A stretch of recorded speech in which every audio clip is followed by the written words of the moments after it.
ನಮಸ್ತೆ ಆತ್ಮೀಯ ಮಿತ್ರರೇ, ತಮಗೆ ವರನಿಧಿ ಕನ್ನಡ ನ್ಯೂಸ್ಗೆ ಆತ್ಮೀಯ ಸ್ವಾಗತ. ಇದು ಜನಪರ, ವಸ್ತುನಿಷ್ಠ, ನಿಖರ ಹಾಗೂ ಸತ್ಯದ ಹಾದಿಯಲ್ಲಿ. 2018ರಿಂದ ವೆನೆಜುವಾಲಾದ ಅಧ್ಯಕ್ಷ ನಿಕೋಲಸ್ ಮಡೋರೋ ಕಳೆದ 7 ವರ್ಷಗಳಿಂದ ಅಮೆರಿಕಾಗೆ ವಿರೋಧ ನೀತಿ ಅನುಸರಿಸಿ ಅಮೆರಿಕಕ್ಕೆ ಹೆಚ್ಚು ನಷ್ಟ ಮಾಡಿತು.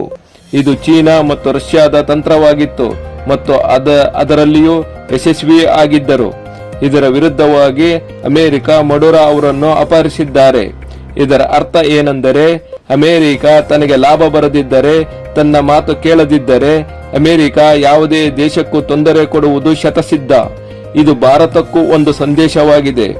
ಅಮೆರಿಕ ಯಾವುದೇ ಆಪರೇಷನ್ ಮಾಡಿ ಆ ದೇಶವನ್ನು, ಸರ್ಕಾರವನ್ನು ಅಸ್ಥಿರಗೊಳಿಸಿ ತನ್ನ ಮತ್ತು ತನ್ನ ಮಾತು ಕೇಳುವ ವ್ಯಕ್ತಿಯನ್ನು ಅಧಿಕಾರದಲ್ಲಿ ಕೂರಿಸುವುದು ಅದರ ಒಂದು ತಂತ್ರಗಾರಿಕೆ. ಈಗಾಗಲೇ ಅಮೆರಿಕದ ಈ ತಂತ್ರವನ್ನು ಬಗ್ರಾಮ್ ಏರ್ಬೇಸ್ ಭಾರತ ವಶಕ್ಕೆ ಇದರ ವಿಡಿಯೋದಲ್ಲಿ ತಿಳಿಸಿದ್ದೇನೆ, ಒಮ್ಮೆ ತಪ್ಪದೆ ನೋಡಿ. ಮೊದಲು ಅಮೆರಿಕ ಬಾಂಬ್ ದಾಳಿ ಮಾಡಿತ್ತು. ಅದಕ್ಕೆ ಮಡೋರೋ ತಕ್ಕ ಪ್ರತಿರೋಧ ಮಾಡಿದ್ದರು.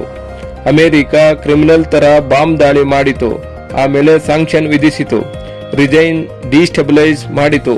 ಅದೇ ರೀತಿ ಅಮೆರಿಕದ ಸ್ಟ್ರಾಟಜೀಸ್ ತಕ್ಕಂತೆ ಯಾವುದೇ ದೇಶ ಅನುಸರಿಸದೆ ಹೋದರೆ ಅಮೆರಿಕ ಇದೇ ಕೆಲಸ ಮಾಡುತ್ತದೆ.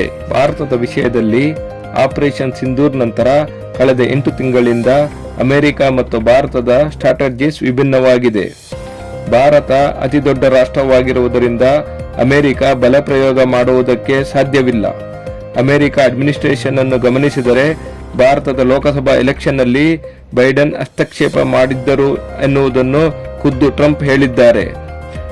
ಭಾರತ ಲೋಕಸಭಾ ಮತ್ತು ಆಪರೇಷನ್ ಸಿಂಧೂರ್ ನಂತರ ಡಿಲೆಜಿಟಿಮೇಷನ್ ಚೆನ್ನಾಗಿ ನಡೆಯುತ್ತಿದೆ. ಸರ್ಕಾರಗಳನ್ನು ಕಿತ್ತು ಅನಧಿಕೃತಗೊಳಿಸುವುದು ಮತ್ತು ತನ್ನ ಮಾತು ಕೇಳುವ ಕೈಗೊಂಬೆ ಸರ್ಕಾರಗಳನ್ನು ತರುವುದು, ಇದನ್ನು ವೆನೆಜುಲಾದ ಮಡೋರೋ ಸರ್ಕಾರದ ಮೇಲೂ ಹಿಂದೆ ಪ್ರಯೋಗ ಮಾಡಿದ್ದರು. ಅದರ ಸರ್ಕಾರವನ್ನು ಅನಧಿಕೃತಗೊಳಿಸಿ ಡಿಸ್ಟೆಬಿಲೈಸ್ ಮಾಡಲು ಅಮೆರಿಕ ಸಂಚು ನಡೆಸಿತ್ತು, ಆದರೆ ಅದು ಕೈಗೂಡಲಿಲ್ಲ. ಇದೇ ರೀತಿ ಭಾರತದ ಮೇಲೂ ಡಿಸ್ಟೆಬಿಲೈಸ್ ಮಾಡುವ 2014ರಿಂದ ಈಗಲೂ ನಡೆಯುತ್ತಿದೆ. ಅಮೆರಿಕಕ್ಕೆ ಭಾರತ ಗುಲಾಮ ರಾಷ್ಟ್ರ ಆಗಬೇಕು. ಅಮೆರಿಕಕ್ಕೆ ಬಲಶಾಲಿ ಭಾರತ ರಾಷ್ಟ್ರ ಬೇಕಾಗಿಲ್ಲ. ಭಾರತ ಬಲಶಾಲಿ ರಾಷ್ಟ್ರ ಆಗಲು ಹೋದರೆ ಅಮೆರಿಕ ತಡೆಯುವುದರಲ್ಲಿ ಸಂಶಯವಿಲ್ಲ. ಅಮೆರಿಕ ಇಂಟರ್ನಲ್ಲಿ ಯೂಟ್ಯೂಬ್ ಮುಖಾಂತರ ಪ್ರೊಪಗಂಡಾ ಮಾಡಿತು. ಜನರ ಮನಸ್ಸನ್ನು ಸರ್ಕಾರದ ವಿರುದ್ಧ ತಿರುಗಿಸಲು ತಂತ್ರ ಮಾಡಿತು. ಅಮೆರಿಕ ಬಾಂಗ್ಲಾದೇಶಕ್ಕೂ ಅದೇ ಮಾಡಿತು. ಬಾಂಗ್ಲಾದಲ್ಲಿ ಈಗ ಗಲಾಟೆಗಳು ನಡೆಯುತ್ತಿದೆ. ಅಮೆರಿಕ ಪಾಕಿಸ್ತಾನದ ಕ್ರಿಪ್ಟೋ ಕರೆನ್ಸಿಯಿಂದ ಲಾಭ ಮಾಡಿಕೊಂಡಿದೆ. ಹೊರಗಿನಿಂದ ಪಾಕಿಸ್ತಾನ ಮತ್ತು ಬಾಂಗ್ಲಾದಿಂದ ಭಾರತಕ್ಕೆ ಒತ್ತಡ ತರುತ್ತಿದೆ. ಅದೇ ರೀತಿ ವೆನೆಜುವಾಲಾದ ಮೇಲೆ ಮಾಡಿತು. ಇದು ಭಾರತದ ಗಮನಕ್ಕೂ ಬಂದಿರಲೇಬೇಕು. ಈಗ ಟ್ರಂಪ್ ಹೋದರೂ ಬರುವ ಅಮೆರಿಕದ ಉಪಾಧ್ಯಕ್ಷ JD ವ್ಯಾನ್ಸ್ ಅವರ ಸ್ಟ್ರಾಟಜೀಸ್ ಒಂದೇ ರೀತಿಯಾಗಿರುತ್ತದೆ. ಅವರ ಮಾತನ್ನು ಕೇಳದೆ ಹೋದರೆ ಅಮೆರಿಕ 3 ಪಾಯಿಂಟ್ಸ್ ಜಾರಿಗೆ ತರುತ್ತದೆ. ಅದೇನೆಂದರೆ ಫೋರ್ಸ್, ಸ್ಯಾಂಕ್ಷನ್ ಮತ್ತು ಡಿಲೆಜಿಟಿಮೇಷನ್ ಮಾಡುತ್ತದೆ.